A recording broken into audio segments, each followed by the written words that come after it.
हरि ओम नमो भगवते वासुदेवाय।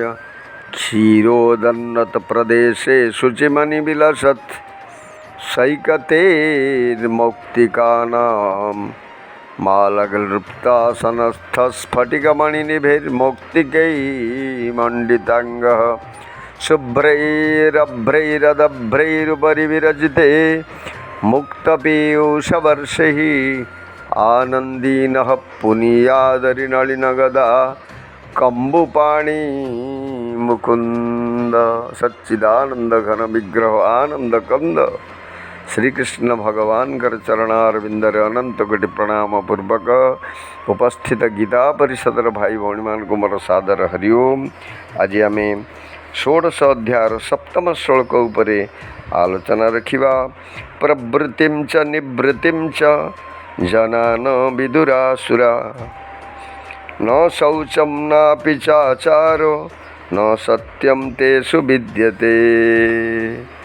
भगवान आनंद निधि अर्जुन को एठारे अति सुंदर भाव रे कहउचंती असुर स्वभावर मनुष्य माने प्रवृत्ति और निवृत्ति ए उभय को जानते नहीं।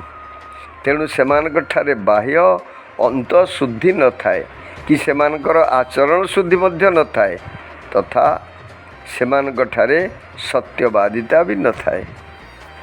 तो असुर स्वभावर व्यक्ति प्रवृत्ति और निवृत्ति कोटा विधि कोटा निषेध शास्त्र रे आमर अछंती विधिटा पालन करिबा सेतरे प्रवृत्त हवा आउ निषेध को निषेधरे निवृत्ति रहिबा ये हूँ शास्त्रीय कथा। तेणु सत्यम बद वेदरे लिखाई सत्य कुह मिथ्या कुह नहीं। तेणु यही प्रकार पितामाता सेवा कर पितामाता सेवा को अवहेला कर नहीं।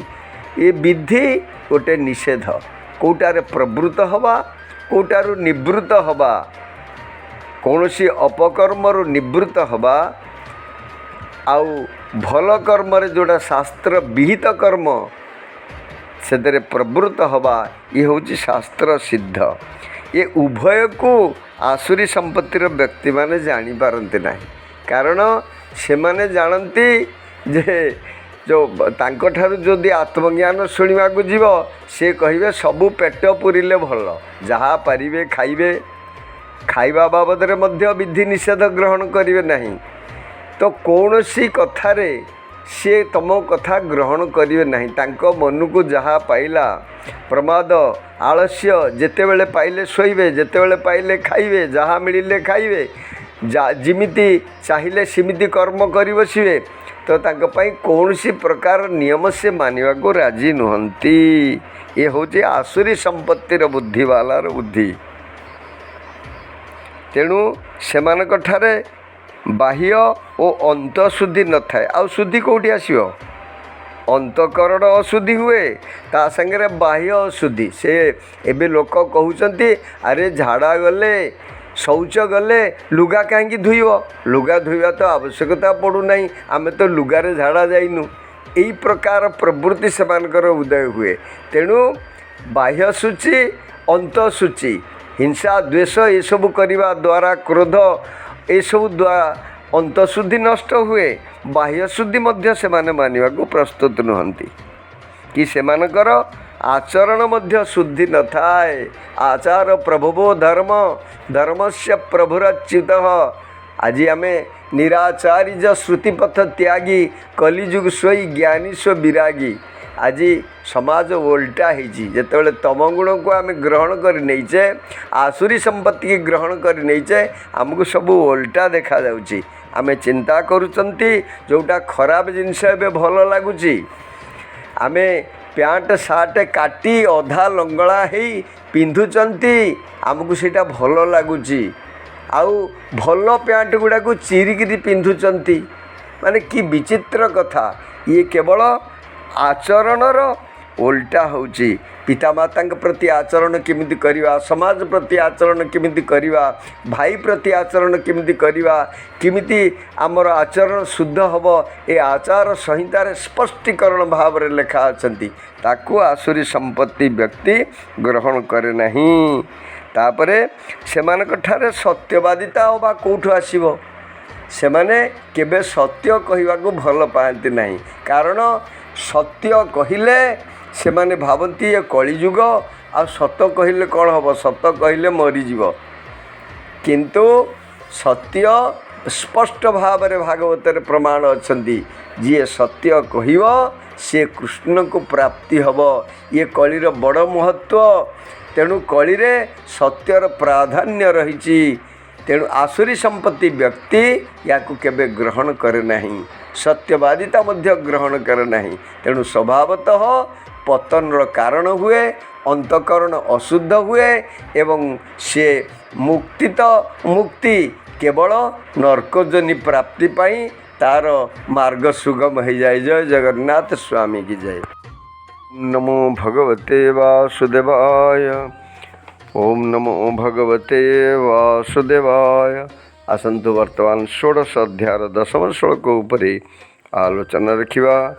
काममाश्रित्य दुष्पूरं दम्भमानमदान्वितः मोहाद्गृहीत्वा सद्ग्राहान् प्रवर्तन्ते शुचिव्रतः। दुष्पूरणीय कामना गुड़िकर आश्रय नहीं दंभ, अभिमान और मदरे प्रमत्त एवं अपवित्र नियमधारी मनुष्य मोह हेतु अनेक दुराग्रह धरी रखी संसार रे विचरण करती। काममाश्रित्य दुष्पूरम, सही असुर स्वभाव युक्त मनुष्य अनेक दुष्पूरणीय कामनार आश्रय नियंती। जेपरी अनेक मनुष्य, केतेक मनुष्य अछंती भगवानकर, केतेक कर्तव्यर, केतेक धर्मर, अन्य केतेक स्वर्गादिर आश्रित हुअन्ति। सेहीपरि असुर स्वभाव युक्त प्राणी अनेक दुष्पूरणीय कामनार आश्रित हुअन्ति। सेमानक धारणा जे कामना न कले मनुष्य पत्थर जड़ भलिया हो। आजिर जुगरे जेतेक नेता पंडित धनी प्रवृत्ति होइछन्ति सेमाने केवल कामना जोगु ही होइछन्ति। एपरि कामनार आश्रित होइथिबा लोके भगवान को, परलोक को, प्रारब्ध को काहाकू सेमाने मानन्ति नाही। आउ तांकर सबुठु बड़ बल कौन ना दंभ मान मदान्विता। दंभ सम्मान प्रमत्त ये सबू तांकर होउची सबुठु बड़ बल। जेउठी जहा आगे जेपरी अभिनय कले निजर कार्य सिद्धि हब, सम्मान बड़िमा पूजा प्रतिष्ठा आदर सत्कार इत्यादि मिल पार, सेमानक आगरे निजको सही भली देखाई दंभ देखाती, निजको बड़ श्रेष्ठ मने करती एवं मु एडे विद्वान बुद्धिमान योग्य इत्यादि भावना को नहीं उन्मत्त प्राय होइथांती। याकू मद कहुए। सेमाने सर्वदा दंभ मान मदरे बुड़ी रहंती। तो एभली व्यक्ति आसुरी संपन्न व्यक्ति अशुचि व्रता, सेमाने बड़ अपवित्र व्रत आउ नियम धारण करिथांती। जिमिति आमे व्रत नियम धारण करिथांती, उपवास करिवी, भगवानकर भजन करिवी, एकादशी करिवी। सेमानकर व्रत होउची सेमाने कार अमंगल करिवे, कार घर पोड़ी देवे, कार काहाकू हाणी देवे, काहाकू मारी देवे। यही गुड़ाक हूँ सेमानकर व्रत बोली भगवान कहउचंती। मोहात गृहीत्वा सद्ग्राहन, अज्ञानवशतः अज्ञान हो गले, मोह हो गले, सेमाने अनेक दुराग्रह को जाबुड़ी धरी थांती। तामसी बुद्धि को आधार करी सबु कर्म करवा ही अज्ञानर लक्षण बोली भगवान 18 अध्याय 32 नंबर श्लोक कहउचंती। अधर्म धर्म मितिजा मन्यते तमसा वृता सर्वार्थान विपरीतांश बुद्धिसा पार्थतामसी। सबू तांको विपरीत बुद्धि देखा जाए। तो असद्भाव हेतु सेमानकर बुद्धि एते भ्रष्ट हो जाए जे ମା' ବାପାଙ୍କ କଥା ମଧ୍ୟ ତାଙ୍କ ମନରେ ଚିନ୍ତା ପଡ଼େ ନାହିଁ। କୌଣସି ପିତାମାତାଙ୍କ ସେବା ବି ସେମାନେ ଭୁଲି ଯାଆନ୍ତି। ସେ ପିତାମାତାଙ୍କୁ ବାଡ଼େଇବାରେ ମଧ୍ୟ ସେମାନେ ପଶ୍ଚାତପଦ ହୁଅନ୍ତି ନାହିଁ। ତ ମିଛ କହିବାକୁ ପଡ଼ୁ, ଜାଲିଆତି କରିବାକୁ ପଡ଼ୁ, ଠକାମି କରିବାକୁ ପଡ଼ୁ ପଛେ ଧନ ବୃଦ୍ଧି ହେଉ, ଏହା ହେଉଛି ଦୁରାଗ୍ରହ ବୋଲି କୁହାହେଇଛନ୍ତି। ତ ଏଥିରେ ସେମାନେ ଅତ୍ୟଧିକ ଆନନ୍ଦ ପାଆନ୍ତି। ତ ଭଗବାନ ତୃତୀୟ ଅଧ୍ୟାୟରେ ମଧ୍ୟ ଭଗବାନ କହିଛନ୍ତି ଯେ କାମନା ଅଧିକ ଖାଏ ମହାସନଃ ମହାପାପ୍ମା ବିଦ୍ଧେନେମିହ ବୈରିଣାମ୍, ଏବଂ ଅଗ୍ନି ପରି କେବେ ତୃପ୍ତ ହୁଏ ନାହିଁ। ଅଗ୍ନି ଯେମିତି ଯେତିକି ଖାଇଲେ ଘୃତ ଦେଲେ ସେ ଯେମିତି ବଢ଼େ, କାମନା ସେମିତି ସେତିକି ବଢ଼ି ଚାଲେ। ସବୁ କାମନା ପୂରଣ ହେବା ପାଇଁ ଆଦୌ କେବେ ସମ୍ଭବ ନୁହେଁ। କାମନା ପୂର୍ତ୍ତି ଯେଉଁମାନଙ୍କର ଉଦ୍ଦେଶ୍ୟ ସେମାନଙ୍କୁ କେବେ ଶାନ୍ତି ନାହିଁ। ତେଣୁ ଶାସ୍ତ୍ରରେ ଲେଖା ହେଇଛନ୍ତି କାମନାର ବିନାଶରେ ଦୁଃଖର ବିନାଶ। କାମନା ପୂର୍ତ୍ତିରେ ଘୋର ପରତନ୍ତ୍ର ହେବାକୁ ପଡ଼ୁଥିଲେ ହେଁ ଆସୁର ସ୍ୱଭାବର ମନୁଷ୍ୟ ସେହି ପରତନ୍ତ୍ରତାକୁ ସ୍ୱତନ୍ତ୍ରତା ଅନୁଭବ କରୁଥାଏ ଓ ତାକୁ ଓଲଟା ଦେଖାଯିବ। ସେମାନେ ଭାବନ୍ତି ଧନ ଆଦି ପଦାର୍ଥ ମିଳିଗଲେ ଆମେ ସ୍ୱତନ୍ତ୍ର ହୋଇଯିବୁ। ସେମାନେ ଶାସ୍ତ୍ର, ଗୁରୁ, ଈଶ୍ୱର, ଧର୍ମ ପ୍ରଭୃତିଙ୍କୁ ମାନନ୍ତି ନାହିଁ। ପୁଣି ସେମାନେ କାମ ଛଡ଼ା ଆଉ କାହାର ବା ଆଶ୍ରୟ ନେବେ? ତେଣୁ କାମନାର ଆଶ୍ରୟ ହିଁ ସେମାନଙ୍କର ମୂଳ ଆଶ୍ରୟ। ଭଗବତ ଆଶ୍ରୟ ସେମାନେ କରିପାରନ୍ତି ନାହିଁ। ଜୟ ଜଗନ୍ନାଥ ସ୍ୱାମୀ କି ଜୟ। ଭଗବତେ ବାସୁଦେବାୟ। ଓମ୍ ନମୋ ଭଗବତେ ବାସୁଦେବାୟ। ବର୍ତ୍ତମାନ ଆମେ ଏକାଦଶ ଶ୍ଲୋକ ପାଠ ରଖିବା। ଚିନ୍ତାମପରିମେୟାଂଚ ପ୍ରଳୟାନ୍ତାମୁପାଶ୍ରିତଃ କାମୋପଭୋଗପରମା ଏତାବଦିତି ନିଶ୍ଚିତଃ। ଚିନ୍ତାକୁ ଅପରିମେୟମ୍ ଅପରିମେୟ ଚ ଏବଂ ପ୍ରଳୟାନ୍ତାମ୍ ମୃତ୍ୟୁ ପର୍ଯ୍ୟନ୍ତ ଉପାଶ୍ରିତଃ ଆଶ୍ରୟ କରିଥାନ୍ତି।